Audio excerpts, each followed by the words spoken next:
Hi, folks. This is Colin Richards, president and founder of Lord & Richards, and I'm excited to be talking to you today about 3 ways you can pay more in taxes.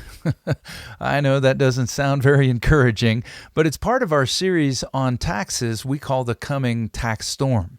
And really, since last year, we've been sounding the alarm over the potential for most Americans to be under a new, more rigorous tax regime. With Congress pretty well poised to change the tax laws anytime they can for the worse, we've been living actually under a very nice environment for the past several years. Since the passing of the Tax Cuts and Jobs Act, we've been living under historically low brackets. Well, this holiday is going to eventually come to an end. And if Congress gets its way, it's going to come to an end sooner rather than later. In some of our prior segments on the tax storm, we talked about your silent partner called the IRS. If you have a tax deferred account, if you have an IRA, a 401k, a 403b, a 457 plan, all of these were plans where you deferred taxes until later with the idea that hopefully you would not pay high taxes in retirement. Oh, folks, that's a myth. We learned that the likelihood is you'll be in similar or even greater brackets down the road than you are today. And of course, with the government spending money at an unimaginable pace, it's only a matter of time before the budget's going to have to be more balanced. I don't know if it'll ever be balanced again, but it'll have to be more balanced, and before the government really has to increase revenue for the whole system to keep working. The U.S. debt now has topped over $30 trillion. It's unbelievable what we're facing today, and it's showing no signs of slowing down. Well, in this segment, as we discuss taxes from the standpoint of planning, we're going to talk about 3 ways to pay more taxes, kind of tongue-in-cheek. What we really want to say is these are areas you want to avoid unless you're just feeling especially generous towards the government. The first is to just sit idly by without a tax plan and let brackets change against you. Okay? As part of your financial independence review process at Lord & Richards, one of the things that we do is we study where you fall in the tax brackets, and we determine if there are changes that might need to be made to help you avoid overpaying taxes. This is critical, and the vast majority of people that we're speaking to have never had this completed on their behalf. Well, we know that because the Tax Cuts and Jobs Act passed back in 2017 and extended through the upcoming tax year 2025, we know that brackets are going to revert back naturally in 2026 if you don't do anything about it. You say, well, won't Congress just extend those new and improved tax brackets that we're experiencing right now? Well, historically, they haven't really done that. Historically, Congress will let them expire. Why is that? Well, because they're not useful. Those brackets were changed and they helped another political generation.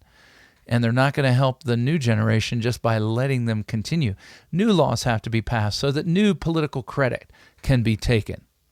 If you look at the deficit, if you look at the entitlement spending, and all the trillions of new debt that's been added through stimulus packages, it's almost guaranteed, folks, that you're going to be in higher tax brackets. You say, well, what does that look like, Colin? Well, as we look back to the changes that were made, to those filing jointly, a married couple, if you made, around $76,000, let's call it, back in the day, you were in your top bracket for everything you earned over 75 was in the 25% bracket.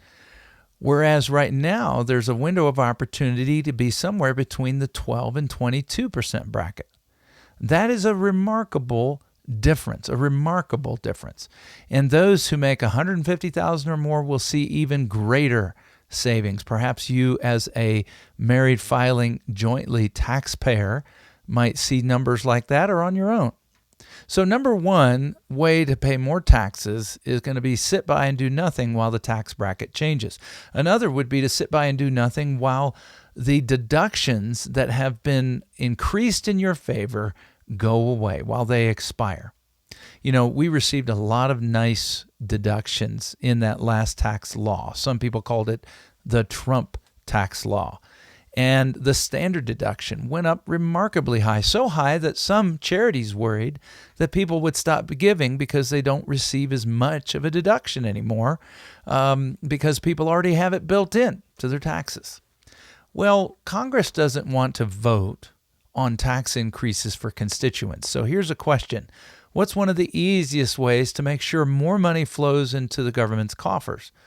Well, why don't you just not have to vote and let the deductions expire on their own, kind of like the tax brackets in the Tax Cuts and Jobs Act. And that's exactly what's going to happen. So that's way number 2, expiring tax deductions. And number 3 is to be oblivious to stealth taxes. Be oblivious to stealth taxes. You know, the appellate court judge, Learned Hand, made this powerful statement years ago. He's one of the most quoted district court judges. He's a U.S. Court of Appeals for the Second Circuit judge. He said, there are 2 kinds of taxes in our country, a system for the informed and one for the uninformed. And so, folks, being oblivious to what's coming is not a good strategy. Stealth taxes are on the rise. What is this? You say, well, I think I know about all the taxes I'm paying. Well, think about this. Right now, the way it stands, if you take Social Security, up to 85% of that check that you get from the government can be taxed. You say, wait a minute, I thought I already paid taxes in order to get my Social Security. Well, it's more of a program, you see.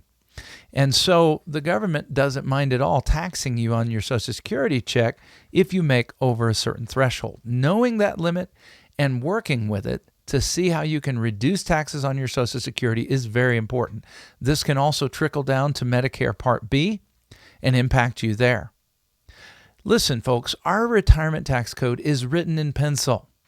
It is absurd to think that it's going to be the same for the next 30 years. So we've got to develop a written tax plan where we address these kinds of items in advance.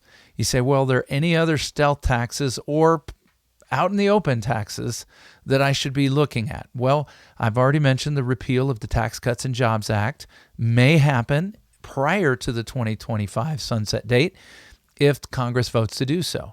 There may also be elimination of other types of credits, such as the step-up in basis. You say, what's that, Colin? Well, that's when you have an appreciated asset that you pass on to family. And of course, the government has done this so that farms and other important assets aren't broken up in order to pay taxes. So what happens is the growth in the value of that asset over your lifetime is not included in calculating tax when it passes to your heirs. Yeah, the government wants to get rid of that. Raising the corporate tax rate has been in the center of the crosshairs for some time. You say, well, that won't affect me. That's big America, corporate America. Where we see that filter down is in the cost of your goods and services.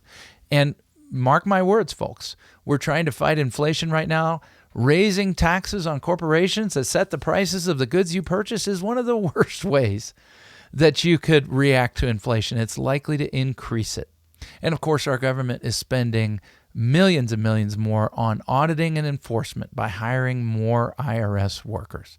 You say, well, this is all very gloomy for me. Well, the good news is that you don't have to be caught flat-footed. You can prepare in advance. And you know, those who prepare in advance tend to do a lot better during times of crisis, when those laws change, when those tax brackets go up.